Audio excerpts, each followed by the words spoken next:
झारखंड की उपराजधानी दुमका के राजकीय पॉलिटेक्निक में पिछले एक दशक से आवश्यकता आधारित सेवा प्रदान करने वाले शिक्षकों को 10 महीने से मानदेय का भुगतान नहीं किया जा रहा है। लिहाजा इनके सामने आर्थिक संकट उत्पन्न हो गया है और इसका कारण यहाँ के प्रिंसिपल ही है, ऐसा शिक्षकों का आरोप है। बता दें कि दुमका के राजकीय पॉलिटेक्निक में विभिन्न विभागों के अंशकालीन व्याख्याता, जिनकी संख्या 14 है, जो एक दशक से यहाँ सेवा दे रहे हैं, को यहाँ के प्रिंसिपल के रवैये के कारण धरने पर बैठना पड़ रहा है। पहले ये शिक्षक घंटी आधारित सेवा दे रहे थे तो इनका भुगतान मिल जाता था, लेकिन जब से इनकी सेवा झारखंड सरकार के आदेश अंशकालीन व्याख्याता के रूप में मानदेय आधारित संकल्प मंत्रिमंडल से पारित हुआ है, तब से इन्हें यहाँ के प्राचार्य फूटी कौड़ी भी नहीं दे रहे हैं। इन शिक्षकों का कहना है कि अपनी गुहार लेकर वह पूर्व सीएम हेमंत सोरेन से मिले थे तो सीएम ने भी भुगतान कराने का आदेश किया था।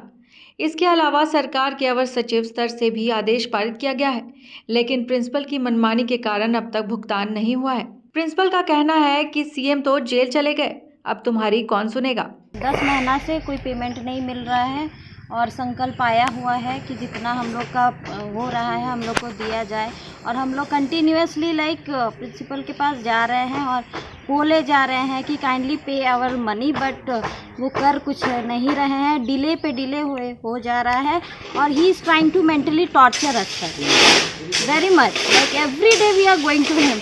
He should understand, no sir, we have family and we are just always coming and doing our duty.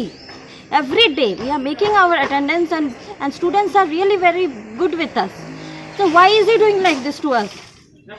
We need money. So sir, everybody needs money and we are doing our work, we are doing our best. And this man is like continuously trying to delay and delay. He is trying to just exploit us and he is trying to manifest us. Anyhow, just kindly help us. We need our money because we have worked for it. हम लोग ने काम किया और 10 months से pending चल रहा है और अभी हम लोग गए तो बोलते हैं कि कल परसों तरसों, like he is keeping on doing the same thing. How many times should we go to him and ask him for the money, and why should we ask him for the money? We are working for it. We are an employee and we are here to teach and to get our money. But he is not doing it. Unfortunately, we are just getting very, very broken, sir. Very broken. Cannot say much, but 10 महीना का payment हो जाए sir. बहुत दिक्कत है sir, बहुत दिक्कत, बीमारी, family, so many things. How is it possible to continue our job and then no money? I'm trying to understand us, sir. एक होता है सर, मर्सी फीलिंग भी होता है सर. ऐसा कैसे हो सकता है सर? इससे बहुत ज़्यादा हो रहा है. ये धूप में बैठना पड़ रहा है सर. ये क्या है? ये बाहर में लेक्चरर है हम लोग और सर रिस्पेक्ट तो कुछ भी नहीं. हम लोग सिर झुका के भी से good morning and he is like who are you. तो आगे सोचे कि हाई कोर्ट करें, क्योंकि बार बार डिपार्टमेंट में बोला गया, कॉलेज में बोला गया प्रिंसिपल को कि सर जल्द से जल्द पेमेंट करें.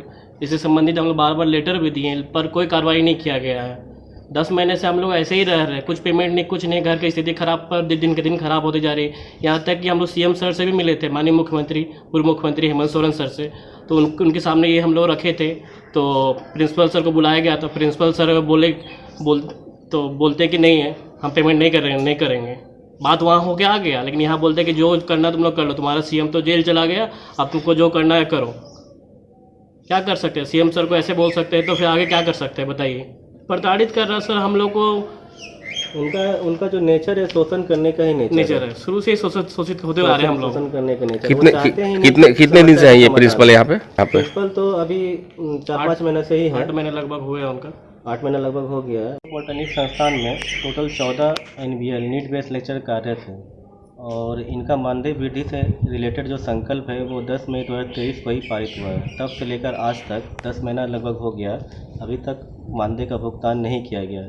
इस स्थिति में संस्थान के जितने भी नीट बेस्ड लेक्चर सबकी हालत बहुत ख़राब है. सभी मानसिक और आर्थिक रूप से प्रताड़ित हो रहे हैं. इस संबंध में संस्थान के प्राचार्य को बार बार लेटर दिया गया है कि समस्या का समाधान जल्द से जल्द किया जाए, लेकिन संस्थान के जो प्राचार्य बार बार किसी न किसी बहाने मामला का टाल मटोल करते हुए वो लेंदी करते जा रहे हैं. संस्थान में हम लोग 10 से 5 रहते भी हैं, ड्यूटी भी करते हैं. ड्यूटी करने के बाद भी हम लोग को जो है मानदेय भुगतान किया ही नहीं जा रहा. मानदेय भुगतान बार बार टाल मटोल करके हम लोग जो इससे रिलेटेड है मानदेय का भुगतान के लिए जो भी डॉक्यूमेंट होता है सारा बिल हम लोग दे चुके हैं. और इससे रिलेटेड पेमेंट से रिलेटेड अवर सचिव जो कि सैयद रियाज अहमद हैं हम लोग के विभाग के, उनका लेटर भी आया कि 7 तारीख को भुगतान कर देना, 7 फरवरी को। उन लेटर का भी कोई असर नहीं पड़ा संस्थान के प्रचार को। और उसके बाद गरिमा सिंह का भी लेटर आया 9 तारीख को, उनका भी, गरिमा सिंह जो कि विभाग के निदेशक रह चुकी हैं, उनका लेटर आया था, उनका भी संस्थान के प्रचार का कोई असर नहीं पड़ा। अब शिक्षक प्रिंसिपल के रवैये से तंग आ गए हैं। इनका कहना है कि यहाँ बात नहीं बनी तो आंदोलन को वृहद रूप से करेंगे और कोर्ट की शरण में भी जाएंगे। वहीं इस बात पर प्रिंसिपल का कहना है कि विभागीय पत्र में दिशा निर्देश स्पष्ट नहीं था और आवंटन भी नहीं है।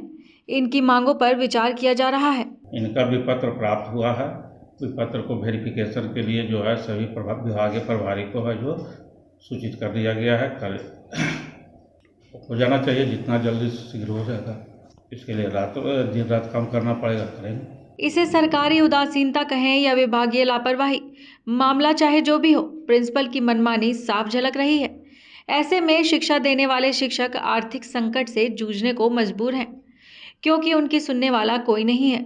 न्यूज़ विंग के लिए दुमका से विजय तिवारी की रिपोर्ट।